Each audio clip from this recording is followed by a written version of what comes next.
Les sages, et je en appelle à la sagesse du président de transition. Les sages savent éviter les problèmes. Les hommes intelligents se mettent ensemble pour trouver des solutions. Je pense qu'aujourd'hui, le Mali doit trouver des solutions. Ensemble, on peut gagner. Ensemble, on peut réussir. Je pense qu'on ne doit pas chaque fois penser que voilà ce qu'il va dire, voilà ce qu'il va faire. Nous aussi, nous pensons aujourd'hui que nous avons un rôle à jouer. Nous devons contribuer à l'apaisement. Nous devons contribuer à ce que les Maliens se retrouvent. Et nous pensons aujourd'hui, c'est ce qui est important.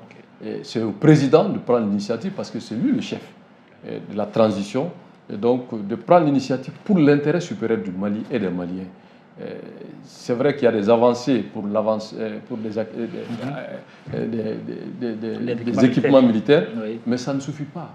Okay. Il faut que les Maliens se mettent ensemble, parler de même voix. Okay. Et pour cela, je pense que le Mali a besoin de tous ses fils. C'est à lui seul aujourd'hui vraiment de jouer ce rôle de rassembleur. Et je pense qu'il peut, il doit le faire. Et nous avons tous à gagner. Je pense que c'est ce qu'il faut. Et il faut que le Mali éternel puisse vraiment aller au-delà de cette transition, okay. Et que cette transition soit vraiment une fête et non un deuil.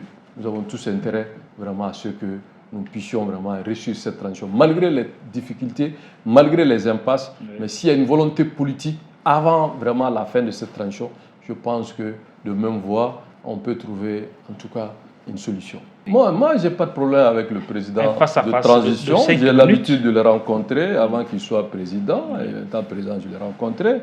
Maintenant, depuis que je suis sorti du CNT, maintenant, je ne suis pas dans la cour. Mais je me dis que c'est des raisons politiques. Ces mêmes raisons politiques, je pense qu'aujourd'hui, il faut que chacun joue sur ce qui nous unit est plus important que ce qui nous sépare. Parce que ce soit l'appel du 20 février, que ce soit les affiliés du pouvoir, que ce soit les autorités de transition, mais tous parlent pour le Mali. Alors ce peuple-là, ce peuple courageux, ce peuple digne et résilient, mais ce peuple-là, quand même, est-ce qu'il a donné son verdict?